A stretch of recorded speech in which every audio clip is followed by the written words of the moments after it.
ko toli mon heɗiɓe radio espace ka nder keeri ka gaɗa keeri hikkoɓe ɓeadna allah fo haɗa ko toli noon kala nde alarbare 6 mars 2019 pelen makka humpitugol hayde wondi e tigi danki diallo tigi danke on jarama Ousmane Ba ɗi mbuɗi he si yaltude tentini ɗi gulluji ɗiɗiji haɗa jiɓili ɓino wadde no ɗina hutere noon kanɗi e gulluji nogaji ɗi nam haray ko noon woni yarede gandi e banque central o woni ko yaltini mbuuɗi heesi e nder ɗum noon haray e jiɓili ɓe wona hollirɗon noon haray no e nder mum tippude ko tawata kon haray e mbuuɗi heesi ɗin ɗum ko guluji no ɗiɗi on haray jamaji ɗin no nandintinde ɗum ko ɗon tigoni haɗa humpitoɗen ɗo ka nder journal e reportage on ko ene Mouhtar Diallo Mouhtar on jarama Alpha Ousmane haray sallu martaba tantini ko waɗe ɓeno jimɓi e ko nanditata min tigui tigui haray tambitaka hay e hunde kono woniri Alpha Ousmane sen daari haray e ɗi duuɓi ɗo fof fayda no tippirede fi no ɗum sawdu ɗon bantora kono haka woni ɗo haray fustu yi'aki ko ɗum waɗi si sukaɓe jokkuɓe muradu ndun no wulliti e nder ɗum ɓe yewtika micro ɓe haali ko honɗum ŋakkini ndun saldu ɗon hara en jentoyto ɗum ɗon e sahi jaroji ɗi oɗon tigoñiraki tuma 17 heures yawtude minitaji capanɗe tati e joyyi haɗa e gandini toon kadi ko ƴamgal ngal Mohamed Samoura on jarama ko tolimo on jarama Alfasman haɗa e sili ɓe heɓal duuɓi sappo e jeɗɗi gati heeɓi polgal ɗimmal e ngal dental lato balo molnal kono wadde Turquie haɗa ko noon riɓato ko kippu sili national ɓe timminali duuɓi sappo e jeɗɗi ɗon fooli ko tawre aranere e kippu Tanzanie on ara e ngal ɗo kadi ɗum ko hande wurimɓe koɓɓide e kippu Turquie on ara noon sili pino Turquie biji ɗiɗi Turquie waɗu biru wotoru ko noon tigui en faltoto ɗum ɗo tuma 17 heures yewtere minitaji capanɗe nayyi invité men ala baɗaɗe wonde ministre Ismaïla Sow haɗa ɓe ɗo ɓe yewtani ɗo ko homiti e saria mawɗo leydi lagui ndin e ɓinguelga e sariyaji leydi go kala mbongol de wonde alaji soka holli wonde mi fi kapol rayon no yurmi metti ha feƴƴiti kono so ngullama ɗo daranaka ni ko ɓukko ko hikkoyta ɗo kon ɓurata yurmude Allah yiɗi so wono famiɗon noon ko tawde sakkitoɗo nden noon ko gandi musidɓe yiɓɓe ko toldi moon télé makka machine ji Alpha Média Sow. Radio Espace. Radio Espace. Le grand direct de l'actu. L'actu nationale et internationale. En langue nationale. Oulard Tigidanke Diallo. eyo tigi danki diallo ko noon jonda konngol rédaction on fi humpitugol bolonda on ko tooli mum fayi musidɓe ɓe kala kay koro on salminama wona wowiri noon ko fendo sayi ɗo min humpitata on ka région men ɗo wano ɗimmoɓe mabɓe ɓen fof e nder aduna o chrétien ɓe woɓe ɓe labɓe ɗo woni ko fokkintini e nder larbare jeego marasi e ko innete concours ka mabɓe kan woday ko farti ɗon e nder o journal ɗo ka nder leydi men ka heddi ɗo lebbi ɗiɗi ɗo e ndungu ngu jamaji ɗin ka secteur solo primo ɗum koye nder quartier kolo man hara ɓen ɗon kadi no goƴi mouradu moƴƴuru tippude ko tawata ko jeeyaɓe ka bita e gendarme ɓe hewti toon kamɓe kadi fi hollugol wondema cuuɗi mabɓe ɗin ko liɓeteɗi sen feƴƴi ɗon ka leydi Afrique suudu alfinado fi ko fewti e wote ɗen ɗum koye nder leydi Benin ndi woni ko weɓitende talatare 5 marsi ɗo jamaji newnanaɗe fi tawde gol e nder ɗe wote fi ko fewti député ɓen waɗa ɗum ñande 27 avril 2019 kono ko ngalɗini kon haray koko tawi kon ka fewndi ɗo saldu opposition hay wotoru ala toon ka gaɗamaje kalloche gauche ɗum ko nantuɗo e ndo mouradu moƴƴuru jeyɗo suseti fi ko fewti moƴƴingol otoje nden on ɗo woni haray ko accita ka yo jogano ko ɓuuri lebbi tati ka nder kaso ɗum koye nder kaso Tokyo ngo haray sen feƴƴi ɗon en andintina e wondema hari on no jokkira e mana angal noon ɗal fi ko fewti laamu ngo musidɓe yiɓe ko hunorɗe ɗen ni en tinda e joni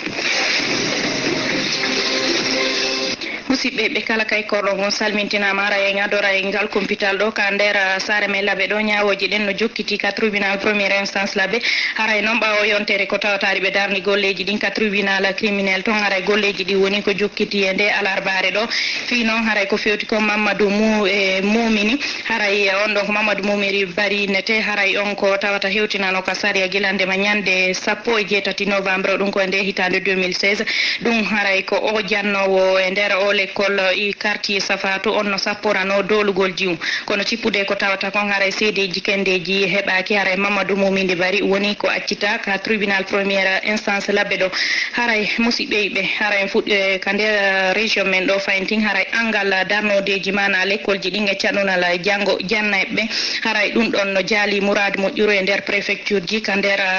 région labbe ɗo haray ko ɗum woni ko humpiti inspection régional éducation Oumar Sadio Diallo wonno ko tindo e mabɓe kaɓe hewtiroyno ka préfecture ji fi waɗugol golleji maɓɓe ɗin ɓe hawrodirno e sattendeji ndan Laye Keita ko kanko woni chef section pédagogie on ka inspection régional labɓe ɗo. ces difficultés d'abord sattede arannere nden ka darnodi se jetti ono Kubiya ka district Sare Kindia ɓen noon ala ka provision recenseur o wona urgoji kadi fayda ɓe ala ɗum ɗon ko hunde mapinde men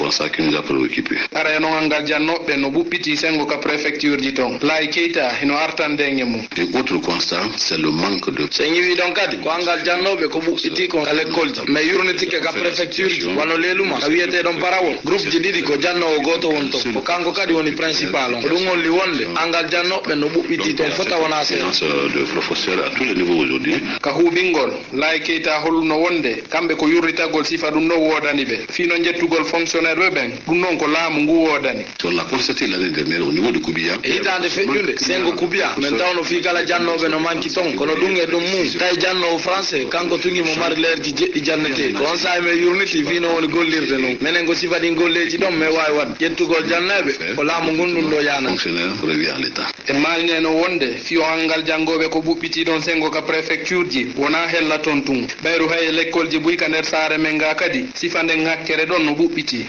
e Omar Sadio Diallo weltanama moƴƴobere mawde wonno ko waɗi ɗum haray ko tumbodiral mawgal woni ko waɗi e nder ndu lewru feƴƴuɗo ɗo haray noon ɗum ko fi ko fewti joɗɗingol hoorejo moƴƴobere naɓidal hooreɓe ka l'école ji ɗin e mana école privé ji ɗin ka nder saare laaɓe ɗo e nder noon ɗum muradu ɗon haray piiji buy woni ko wayla ɗum noon haray ko wayli ɗum ko bureau Hesson haray Souma Ya Moussa ko kanko woni persitan Hesson. congrès feƴƴi e jam moƴƴere miɗen welta miɗen jarni kala arnoɓe ɓen kadi ko congrès bureau ɗo ko mbisama oɗo bureau ko bureau kesso miɗen haldi joni mi waɗi réunion amen arano min doit joɗade kadi mo ɓe ya waɗa plan d' action mum o si ɗin plan d' action ji waɗama mi ara min ƴetta ɗin plan d' action ji min daara min priorise plan d' action ji ɗin ko honɗum fuɗɗorte golleji komin heɓi ɗon ko d' abord ko formugol maître ɓe ɗon renforcer capacité ji maɓɓe ɗin ɗum noon kasi feƴƴi miɗen doit organise des concours de lecture fay ko teskoy concours de lecture concours de calcul mental e ndargo ɓe wonɓe sixiéme année kadi min moɓidiraɓe par DCE kala ko privé wonɓe DCE goto ɓen ɗon kay waɗa concours ɗum test d' évaluation ɗum fof ko prépare goɓe fi affrontugol examen o ɓe dankotoɓe pay koy kadi meɗen négocié de fen ɗo Conakry min gadda woɓɓe ko ɓeydanaɓe gandal fino ɓe wawa dankorade pay koy par ce que ɗon andi école mum ala donc minen woni recrutude ɓe min forma ɓe heureusement min formi ɓuy donc sono ɓe koye forme dartana on tigui ɓeyditana on tigui ɗum on. Souma Ya Moussa wonno ko tori fayin joma l'école ji privé ɗi yoɓe ɓurtu jonnidirde juuɗe ɓe nantodira fiɓantal école ji ɗin haray fayin mo ka micro jarayba. par exemple wano yoɓingol ngol ɗum ɗon mo ɓe ko libre waɗugol kammu mi waɗi noon mbarema mani ittande maɗɗo to goɗɗo cippo en dessus de ça a falano a ƴawa han ko ƴawɗa ɗum kakkunde ma e param ɓen to par exemple sa ƴetti école wonɗo hakkunde saare ɗo ta ko marɓe feere buy won naɓude ɓiɓɓe mum ɗon e o école wonɗo ka sera na gotum donc o andi ma ɗum on ɓurtodira mais feereji buy kanno toon si ɓe falade piiji goo ɓe andine men ɓe faala wadde ɗum ɗo haɓe lando men conseil ji etc komin wattata ɗon association ji ɗin e fondateur ɓen komin jonidiri juuɗe way kondu wotru to gollata koli sappo si woni nokku wawi ƴefte hondu wotru tun ƴettata donc somin jonidiri juuɗe min waɗa piiji buy par ce que min fof ko hunde wotere mi woni waɗ koye jonidira e juuɗe ko ɗum somin waɗi réunion siɓe fof mi ari mo ɓe jonne idée mum o e ndaara ko ɗum ɗo ta moƴƴanta ɗum ma mi waɗi horaire ɗo ɗum fof wurte ndaare ko honno gollirte koɓe ɓe andi tout ɓe encadre pas que koye moƴƴa ka suudu. Banque centrale République Guinéen masiraɗo BCRG woni ko yaltini mbuɗɗi heesi ɗum noon haray ko mbuuɗi guluji no gay guluji sappo e guluji ɗiɗi kono ka fewndi ɗo ara jiɓiliɓi on no e fota no humodiri fota e fi ko fewti guluji no gay on e guluji ɗiɗi on haray e Fatoumata Diarra wonno ko tindi e jamaji ɗi sayde mbuuɗi kesi yalti o kamen ɗo sattede waɗay fi hutorgol ɗi kono no ɗi neɓirta noon on tuma aden kala wawayɗi hutorde hara ngakkere o ala kono ka fewndi ɗo jibiliɓi molanaɗo no waɗude hakkude kaaki guluji nogayji ɗin e guluji sappoji ɗin Alphajo Diallo hino sifade créé kan sattede par ce que jamma on taw o tali beeji nay beeji 20 000 ɗi taw gaynaka wotede beeji 2000 ɗo créé probléme wonnaɗo kono pomɓe ɓe gara heɓa no ɗaynira yimɓe ɓe mbayala ɓe wotali hay komi totto jamma ko ɓeydugol wattangol ɗina moƴƴa wona très vigilant e biyeji ɗin fi woto biyeji ɗin trompuɓe ma bonnoɓe ma ɓe hawka jawdi maɓɓe. ɓeydugol coggeli ɗin ka makiti maɗum jawgol mbuuɗi ɗi jogodira eko mbuuɗi hesi yaltata ko tan ƴini omo me yiidi ɗo mo weɓitano inde mum. amma 2000 ji ɗin moƴƴi ɗin noon wawata moƴƴin ɓeydugol devise ma ɗoyta devise na plan sabiye moƴƴinaɗo seede mum nini devise ji ɗin ine woni stable ça dépend no offre e demande o woniri noon. bari mamadou siradio jannguɗo fi ngalu no hollude fondo mum. donc si tawi woni nouvelle coupure ari ɓa haray ɗiɗo ko cewdi haray hiɗi wawa wallitade jamma on ka sensa sensite fayda on nouvelle coupure ɗon himo moƴƴi ɓuuri si tawi woni ko grande coupure ka nder économie tigi tigui coggel din no haasi kadi ɓeeɗo si tawi woni hara mbuuɗi wonde natude den ka nder leydi sifa majji ma wano majji ala yaltinede ɓeydugol mbuɗin nanda e devise o wona cause ji gooti. laamu ngu hino hani waɗugol tewtewuje fi andugol ko jamaji ɗin haton jini kon aɗo ɓe yaltinde mbuuɗi kesi ɓayru ko cewɗi ɗin jama on ɓuuri haton jinde. yo Fatmata Diarra e bawa weltanama haray wonno mi hollirno noon ka wonorɓe wano ɗimmoɓe maɓɓe ɓen e nder aduna o fof haray chrétien ɓe wonɓe ka saare laaɓe ɗe woni ko fokkintini e nde alarbare jeego mara sika o innete gonkorka maɓɓe kan haray ko honno dow mouradu maɓɓe woni e yarude Mamadou Kousa Sow wonno ko humpiti fimo. jammajo kuɓe dina chrétien on woni ko fokkintini hande korka maɓɓe kan hunde nde ɓe wonata e mum e nder balɗe 40 wi père Eugène Chérif horejo o église Notre Dame du Mont Carmel o saayi ɗo ko saayi mo ɓe ɓurtata rewde Allah fino ɓe ɓurta ɓattorde mo. c'est un temps où on ɗum noon ko saayi ka on tigi wallitoto ɗimmoɓe mumɓe kadi wona e dow fiyakuye e Allah e nder on saayi ɗon himen hani waɗugol piiji tati karanum ko korka kan juulugol e ittugol sadaka waɗete e nder gunɗo wona yaltugol sonka ma ɗum waɗa sooro saadare wona ɗum noon hollata on tigi no hoori ko ɗum waɗi ka defte amen nodditi jama o fof yo waɗu parfum ka hoore mum ɗum tigi ara e andinta yimɓe ɓen sino wadde sadaka o ma ɗum daragol nokkeli fi hollugol jama on fof ino hoori. e wi fayin hoorejo on église ɓe juula e fota e nder ɗe balɗe ɗo ɓe torano leydi lagine ndin ɓuttu e ɓantal. c'est l'occasion aussi de renforcer ce temps. o saayi korka men ɗo ko saayi ka jama on hani ɓettugol hoolare hakkunde mum nden e taguɗo on ko saayi kadi kawon tigi juulata fiyo ɓuttu e namtodiral yo heɓo ka nder leydi men e kadi fi ɓantal ko ɗi piiji ɗo min waɗata e nder ɗe balɗe 40 ɗe min hoorata de rencontre de Dieu. ka jokkitagol père Eugène Chérif tori jama jokkuɓe ka dina chrétien wallitagol ɓe yimɓe handuɓe e balle hara ɓe waɗirali ɗum kadi yingo. je voulais vous inviter o saayi korka men ɗo ko saayi ka jama on hani ɓettugol hoolare hakkunde mum nden e taguɗo on ko saayi kadi kawon tigi juulata fiyo ɓuttu e namtodiral yo heɓo ka nder leydi men e kadi fi ɓantal ko ɗi piiji ɗo min waɗata e nder ɗe balɗe 40 ɗe min hoorata sans faire de bruit. ka nder leydi men haray ko fewndi ɗo ɓuyno humpa ko on noon naɓide ɗen woniri hakkude Alpha Condé e Macky Sall ka tawata ɗo haray ka nder leydi ton haray Macky Sall woni ko werni selludalen Diallo haray noon ko ɗon andi haray ko on ɗo woni pongotirde aranum ɗum haray Alpha Condé kadi woni haray ko werni ka nder leydi lagine ga Abdoulaye Wade kono fi kala ɗi muradi ɗon fo haray jamaji ɗin no wadde lande nder mum haray ko fewndi ɗo lanɗo leydi men ɗin woni ko weltori ko tawata ko Macky Sall woni ko heɓi polgal e nder ɗe wote président yagal ka leydi Sénégal Tafsiratou Diallo. e nde alarbare professeur Alpha Condé woni ko yeƴƴitori telemma e Macky Sall e nder ko fewtinimo ɓatakuru no jibasi professeur Alpha Condé nelante ñande 2 avril Dakar ka joɗɗintingol Macky Sall jeaba wongol ko yeeso andorta ko woni no ɓatakuru lanɗo leydi ndin e fe Macky Sall o holli allanɗo Sénégal on miññirawo an ɓawto ko wotanaɗa ɗimmu fiyardagol leydi Sénégal ndin mi taw ko be mi ƴetta konngol mi kurje mi weltanoma min e jama leydi lagine ndin gouvernement on kami watti ɗon hoore am e nder ko ɓe suuɓi on heesu jama leydi Sénégal ndin holli fondo maɓɓe ko tawtugol ma fayin fi nde eɓɓore nde fokkintinɗa yaltingol basal e leydi Sénégal ndin miɗo jopori nden toɓɓere ɗon fi wurnitugol huwodire ka bange kawtiral naɓiyaka huwodire ko woni hakkude leydi Sénégal e leydi lagine e nder yelanagol ma moƴƴere cellal e ɗe golle tedduɗe ɗe halfinaɗa Sénégal miɗo tabintinani on fayi e hoore ko wonɗa lanɗo leydi kon tawa kadi ko a miññirawo an miɗo sembini fima on ko molana nduɓatakuru professeur Alpha Condé ko ñande 2 mars 2019 woni ko ndu winda Sengo Conakry. heyo tafsiratu Diallo weltanama haray ko rabbidi ka nder leydi men président Alpha Condé an ka fewndi ɗo yewtali ko laaɓi tigi tigi fi ko fewti mandata mo hono lanɗo leydi on no hasi ko yalta e fandu e nde jumare jeetati marasi 2019 ko ɗum woni ko tañƴini force sociale de Guinée on haray ɓen ɗon noon ko mondirɓe ara société civile on dariɓe dankaren ni fi ko fewti e teddingol saria mawɗo leydi la Guinée ndi e ɗum noon haray ko tippude feeto ko tawta ko rewɓe ɓe waɗante ñande jeetati marasi haray ɓe tañƴini wondema Alpha Condé woday ko yewti ɗon fi ko fewti fondoji makko e faaliji makko ko ɗum woni ko holli ɓen fayintin e nder ɗum ɓe holli wondema rewɓe persantuɓe ɓe lewɓe luttuɓe ɓen e nder leydi la Guinée ndi woday ko yewti e nder nde ñalande ɗon haray wanno no min hollirno noon haray ɓawto ka pororay ka fewndi ɗo haray jamaji ɗin téléma ka innete ɗon solo primo ɗum ko secteur wonɗo e nder quartier kolo ma on haray ɓen kadi no goƴƴi to mouradu moƴƴuru ka tawata ɗo no lutti lebbi ɗiɗi ɗo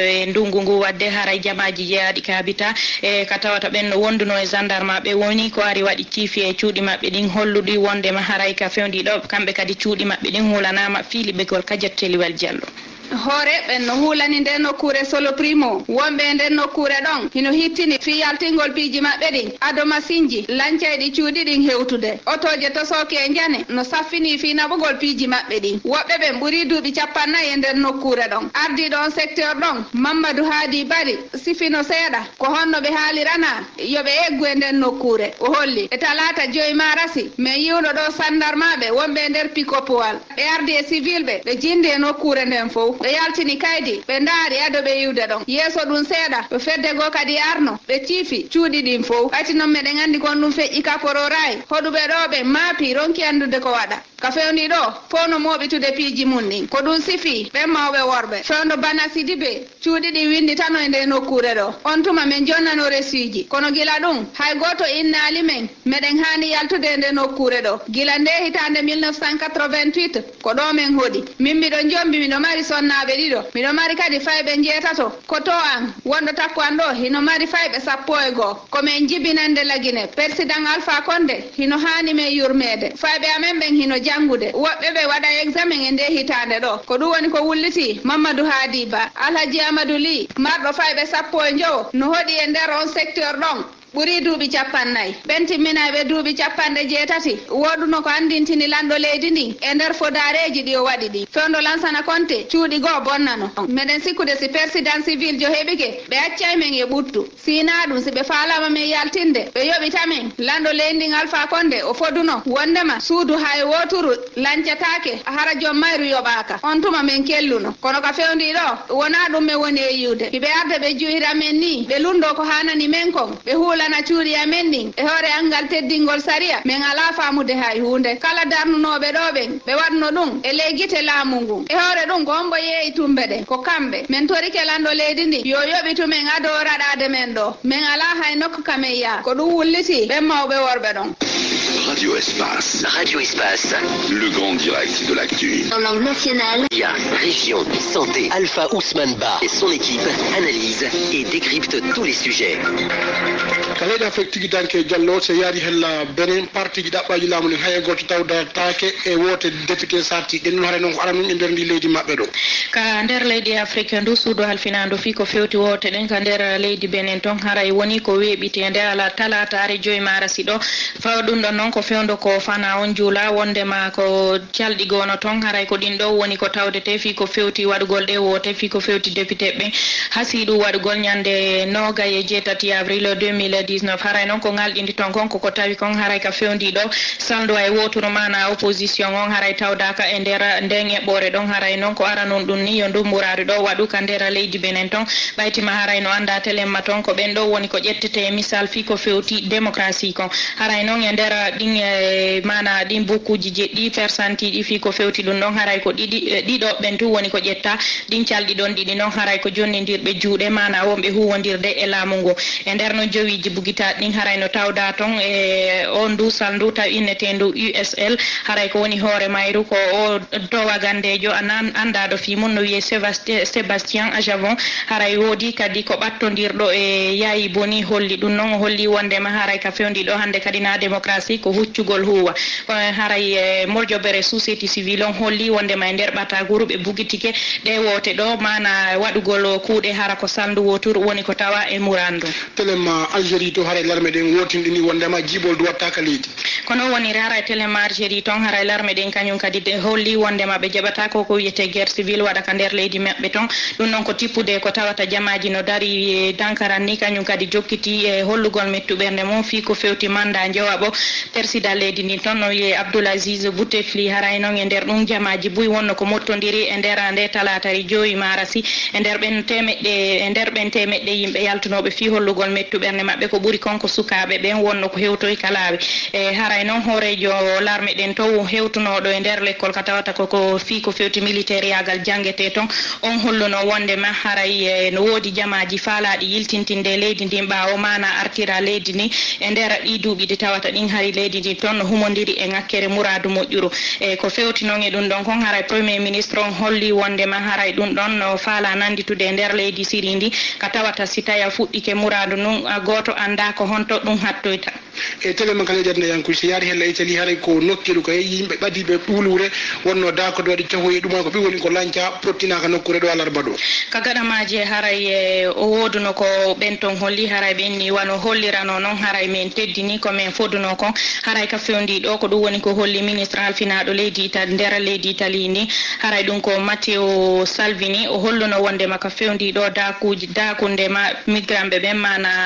ko tawata kon haray ko caali woy ɗum woni ko lancira bulldozer je ɗin ka préfecture non région Calabria haray ɓen ɗo woni ko fodi wondema ɓe rewa e reweteɗen fof fiita ɗin nokkeli ɗon darnite e gandintinay no wondema haray duuɓi ɗo no yawti ko ɓatti guluji jowo yimɓe wonno ko iwi ka leyɗe mum hewti e nder nokkure ɗon fi ko fewti golle humodirɗe e demangal fayin e telema ka leydi ka huuɓingol ɗe haray ko hoore wonnoɗo hoorejo o suuseti ni sangere noon woni ko yaltike kaso alarba ɗo nam haray ko non woniri haray o dantuɗo inde andanoɗo jooma jawle wiyeteɗo Carlos Ghosn o woni ko accitaka tawata ɗo o woni ko fanɗi wo lebbi tati e nder kaso ko ɗum noon haray ko Tokyo to haray noon ko tawata hari mo sappora kon e wondema hari mo suuɗi laamu ngun ko jelo heɓata haray e nder hitande nde mana o weɓitanano impôt on ko mbuuɗi jelo o woni e heɓude o ɗuytuno e nder ko heɓata kon mbuuɗi buy ko ɗum waɗi si tawi o hewtinano juuɗe saria on ton e nder ɗum ɗon noon haray ɓe wonno ko ɓe naɓimo ɓe joguimo ton haray woni ko on ɗon accita Alpha Ousmane Ba haray ko ɗo wonɗen haɗude fi ko fewti journal on jokkitanto en grand direct on o weltanama tigui danke Diallo wona hollira noon karambol ngol koko laati fi ka programme yon no yurmi metti ha feƴƴiɗi kono si ngullama ɗo darannaka koko hikkota ɗo kon ɓurata yurmude ko ɗum woni karambol alaɗisol ngol kono wono weɓɓira noon ko fewndo saɗo humpodirton e ceerno Ismaïla Sow woda ko hummo jewtuɗen ko humiti e bukko e mana saria mawɗo leydi men ndi Radio Espace, le grand direct de l'actu. L'invité. monsieur Sow on jarama on jaramde ceerno Ismaïla Sow haray kon jangguɓe ko wiyete kon banggue sariyaji ko nandi miɗon gollega telema ka banggue e hoda ɗon jangguiri telema Sénégal ɗon ka mellaguine ɗo haray e ka fewndi ɗo hande no yewtede fi sariya mawɗo leydi goyente kon constitution haray ɗon hande sariyaji mawɗi no waɗi noneji buy walla none sariya mawɗo laggine on ko none honɗum none sariya laggine on ko none régime présidentiel e on régime sariya on no happi citoyen ɓen ko hanani ɓe kon e lamɓe ɓen ko hanani ɓe kon fimo kala wata waɗu ko hana haray lanɗon no mbaɗi doole kono ana doole bonnoje ɓay doole lanɗon kadi no happira assemblée nationale on no habbira pouvoir judiciaire on ɗum ko ñawoɓe e hande ko ɓurta yewtede ko lagne ɗo ko fi séria mawɗo leydi ndi so honcinte ɓay fi troisiéme mandat haade nana e ñaamo ko on ɗum saria leydi men ndi ƴeɓɓi eɗen banggue ɗo eɗen banggue ɗon ko saria mawɗo men o yewti fi ɗum ko article 27 de la constitution on article ko wi ko lanɗo leydi ndin wotante e imo mari happu manda makko on duuɓi 5 e ɗin duuɓi 5 ko nde wotere o wawante fuɗɗitanade si feƴƴi on duuɓi 5 ɗon haray kanko woni goɗɗo goto wawata laamitoyade aw ko article 154 on kadi wi'i wo ko lagine woni état kon ko tawi kon chrétien musulman ko wiyete laïcité kon fof no wondi hara haɓani ko tawi lagine kon ko état goto ko tawi pouvoir ji ɗin tati noon ɗum ko ñawoɓen pouvoir gouvernement on e pouvoir ƴettayɓe sariyaji ɓen eko wiyete parti politique ji ɗin e syndicat ɓen e mandaji ɗin ɗin ɗo wawataka memede ko ɗum sariya o wi on faami donc innugol changé ɗum ɗon haray no seedi e innugol tigi wattay itta ko sariya on ɗo wi kon hay noon so wattani hakkil e sahaji goo sariyaji mawɗi honkinama laggine ɗo on lansana compte wanno mandat tammo ha yesso toon leydi ji buska ɗum waɗi honkingol sariya on est ce que ɗum koyle ɓay ɓen nayyi woɓɓe gon toon tawdaɓe ɗin pijal ɓen nayyi sariya on ko yimɓe moƴƴinimo yimɓe kan no wawi bontude waɗa sariya go wonɗum wiɗo ngel joni on andi sariya on ko ka assemblée nationale moƴƴina kono si tawi e leydi wiyandi état de droit ka sariya doit ñiɓede ñinne hara mo kala no wadde ko faala haray moƴƴana leydi on andi lanɗo leydi o wondi o teddinay constitution o donc si tawi hara ɗum ɗo woniran noon moƴƴanamo moƴƴana citoyen ɓen moƴƴana leydi men ndi aw haray ko toriɗen lamɓe men ko toriɗen citoyen ɓe men fof koyo ñinnu sariya on article 154 on e article 27 on ɗin ɗon ñinne ñiiɓine fi yo jama on hejju leydi ɓurta yarde yeeso non e hay noon o sariya men ɗo o fewjiri ɗo ɓenno ko CNT wonno ko moƴƴinimo ko CNT wonno ko moƴƴinimo tawata tigi tigi ko daguiñiraɗo junngo takka signature ɗon haray adoptira ko wiyete ko référendum haɗa kon ɗum sendi sariya moƴƴini waɗi ummo référendum rewra mum e ko inna kom adopta tun haɗa ko signature waɗa ke wandi CNT on ko conseil national de la transition kono on conseil no mari pouvoir wano assemblée nationale si ɓe ƴetti sariya leydi on sariya hani no hutorede ko sariya donc wata jama on ma laami ɓen aybin on inna o wana sariya fi hara on sariya no walli hoɓɓe no nafi hoɓɓe way sariya ko sariya fi hon ɗum ko joni fi on sariya wona wiyede wona sariya ɗum fof hare no ɓuttimo hutorede donc yo wattane yile e ko honɗum handu ko ɗon wimo kono yirɗon sari ɗo himo hani wonirde ni kay mo hani julte toɓɓe gonto hara humitaki e fi manda lanɗo leydi on andi sariya o wi o constitution men ɗo innaka o wawatake memede kono no woodi piiji e makko ko memetake ko ɗum jama on dowa andude par ce que wolete tun ɓe inna a constitution no wawa changé de no wawa modifiede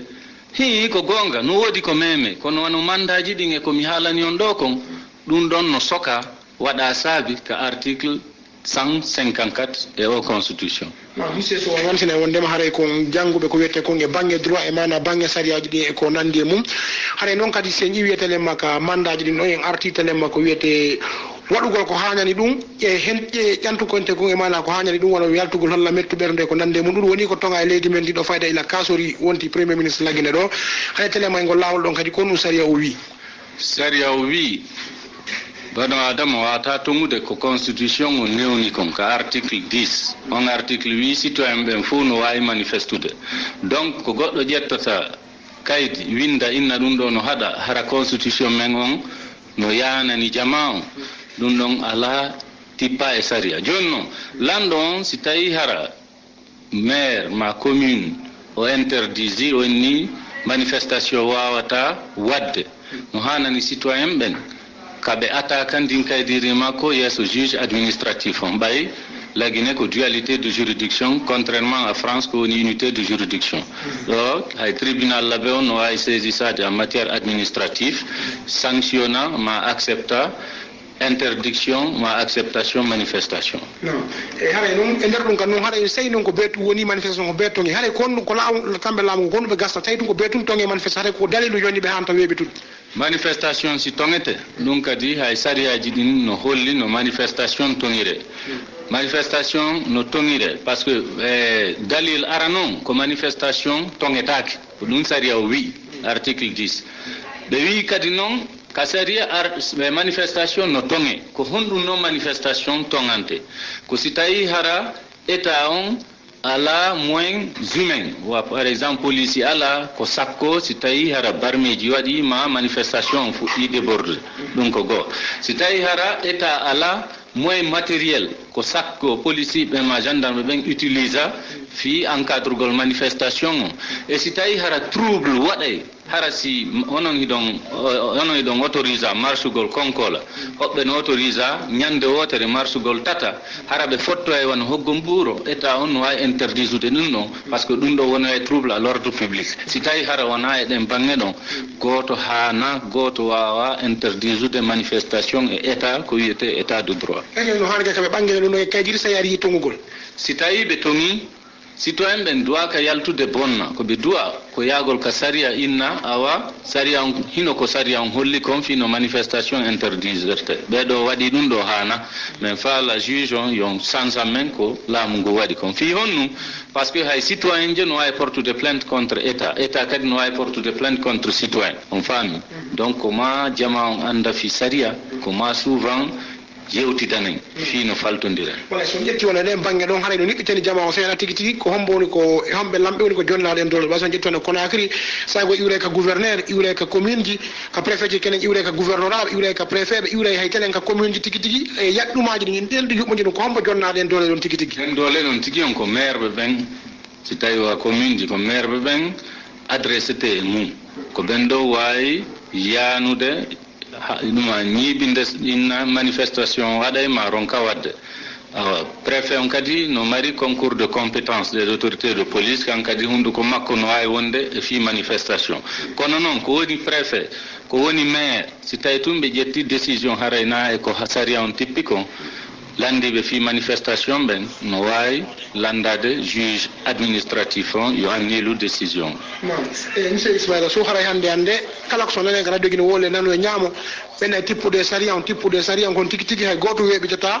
e toɓɓere ma sarti ko wi ko nde toɓɓere kalide wi ɗum ɓe walla tigi wolla tigi no arrangirta ɗum ma no tawata no hawrani ɗum kono ɗum saria wi ɗum parce que buyno winni ko jury c'est ko nande mum kon tigi ɓe yewta e fi saria ɓen ay wi sariyaji ɗin kono araɓe tippa e nokka on andi ko ɗum ɓuri en tampinde si tawi haray woolay fi saria no yo taw hara on tigi no alɗani fi saria haray ɗa andi sariyaji ɗin no waalori min ko nde yewtude ɗo woni sariyaji ɗi mi jogiɗi ɗin komi wooli o miɗo udditude mi daara mi wolana o komi woni wolde ko wona min ko saria on o saria ko ka assemblée nationale waɗa donc wona mi wi'i ko jama on ko wi'i kon ko ɗum mi woni janngude immagol tun inna so tawi ko laamu ngu wonɗa woola goɗɗum sa utti constitution fiyoɓe welto siko ka opposition wonɗa woola fiyoɓe welto inna ko a juriste ɗum wona jannguɗo droit sa jangi droit a faami ko ya waɗu woola ko saria o wi kon wona ya waɗu jaɓa mara fiya weltin ɓernde jonnuɓe maɓɓe monsieur Ismaila Sow mi weltani ko anditine wondema haɗa ɗon golla ka ɗon gollida o hoda hiɗon janna ko humiti e sartiji ɗin haɗa men espace radio espace jarni o weltaniki on on jarama fota Radio Espace, le grand direct de l'actu. Reportage. yo musidɓe ɓeɗa weltanike maître Ismaila Sow haray fewtoɗo fen ɗo e Moutar Diallo ko humiti e espace reportage o e Moutar haray fayin ko tooli men on ɓaƴƴinno nane wondema haray ko tawata ɗum no tawa kay ko ɓantata nokkure ma wuren anditina heɗɗere leydi ni ɗum haray ko humiti e martabaji wonno gimɗe piiji boyi ko wattata noon kono tigi ɗum ɗo hande haray ko wiyete no piti nane ɓayti tambaka hay sengo woto ko no woniri Alpha Ousmane haray no ngakki fota ɓayti sen ƴetti piiji ɗi no woni yarde noon sen ƴetti wano ka saare men ɗo haray wano ɗin calɗi ɗo wano waɗa ɓe théâtre ma ɗum gimɗini ma ko ɓe watta kon slam haray no yejjita fota hay si tawi waɗayɓe ɗum ɗon ɓen ƴetti pehe fi waɗugol fiji ndaruji fi yo yimɓe ɓen arhiya lamɓe ɓen tigiri ala hewtude tambito e jama on tigiri ala arde tambito no anda noon haray ɓe waɗayɓe ɗum ko wajotoɓe fi piiji ngakkuɗi ɗin ka leydi piiji ɗi ɓe watta ɗin haray no wondi e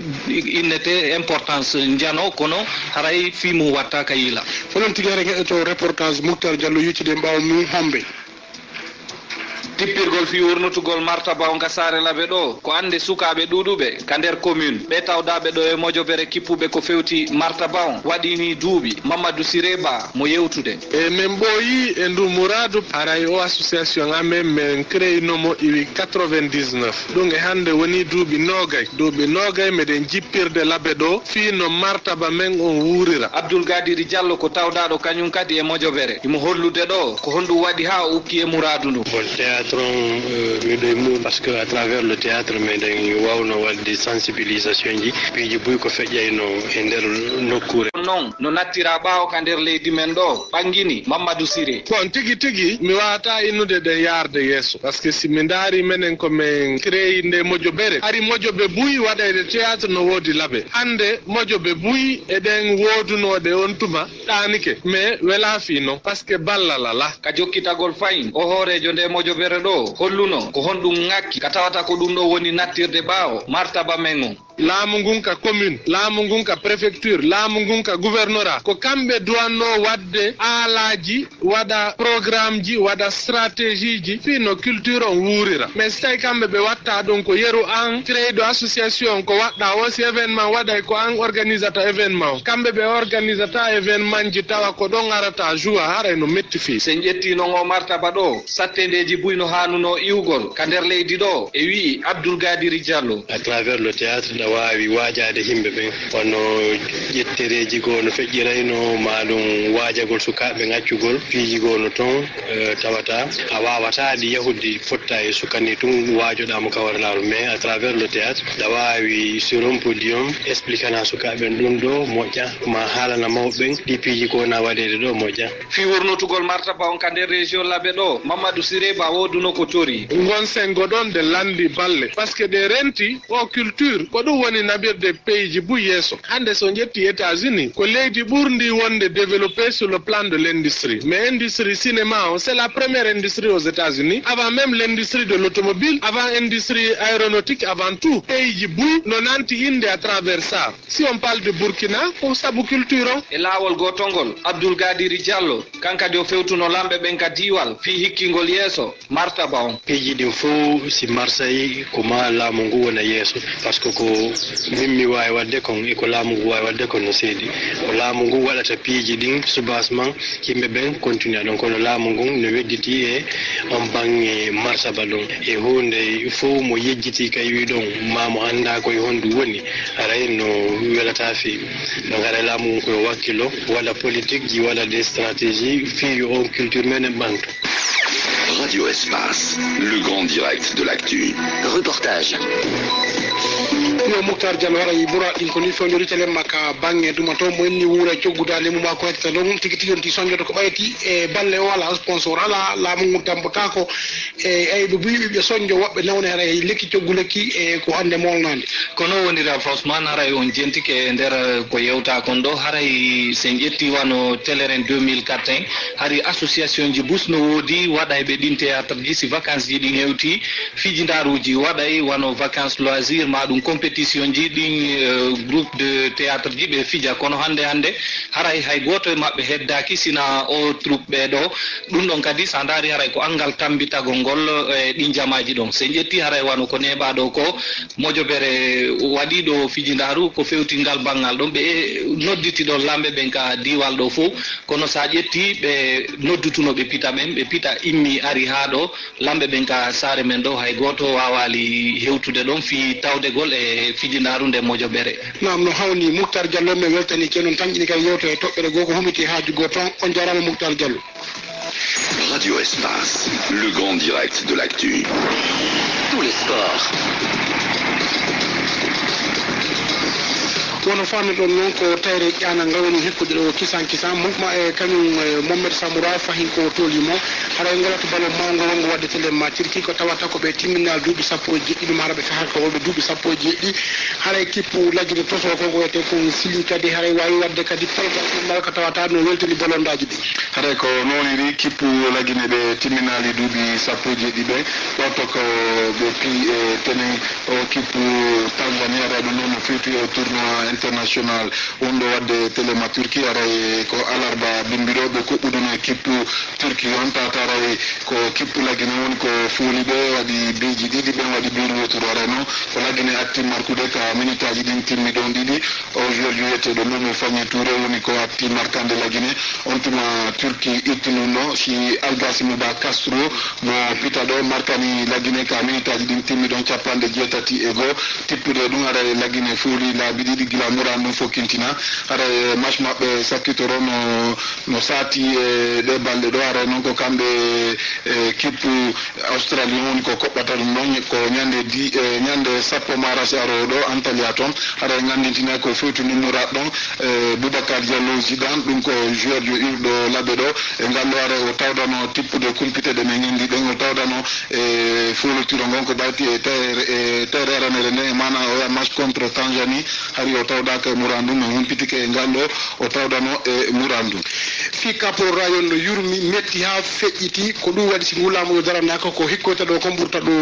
yurmude ko ɗum karambolaraji songol si feƴƴiɗo Mohamed Samoura ka leydi Afrique haray o arbitre jo haray e mana heɗidirɗo kippu Berkane e Raza woni ko accintina golle mum ɗen ko kafo woni ko accintinimo golle ɗe haray ko nowoniri ɗum ko Antoine Max Depadoux haray kafo holli wondema e nder ko ñawno ko hakkude ɗi kippuji Berkane e Raza Casablanca haray ellaji molanaɗi warno toon ko motiri e arbitre aga nga e annintina ɗin kippuji ɗon ɗiɗi ko kore wonno ko yani e goto mabɓe yultinano biiru ɗum ko e alatti feƴƴuɗo ɗo e nder ɗum ara moƴƴuɗoral finale latugol ballon on ka leyɗe Afrique ga ɗum ko kafon haray ɓe ɗetti ko tawi kon o kippu Raza wolliti noon koɓe holli e ɓatakour wondema haray arbitre on no feƴƴinino no murandu o naaju porgol e sare on haray kanse buy watno ko tippude ɗum haray wondema ɓe accintinimo golle makko ɗen kono haray noon e ngalɗo kafon hollali wondema si tawi ɓe fuɗɗitoto gon fulotiro hakkude mabɓe ɗon haray kafo maninal ɗum ɗon ko woni tum ɓe accintini Antoine Max Depadoux golle makko ɗen kenente e haray Mohamed Samoura sere tele makka Ligue des Champions tele makka Porto ɓe waɗa hollira noon Real Madrid woni ko piya ko hersina ko liɓa golñiƴi mabɓe ɗen konta ɓe gogga ɓe howa ɓe howta ko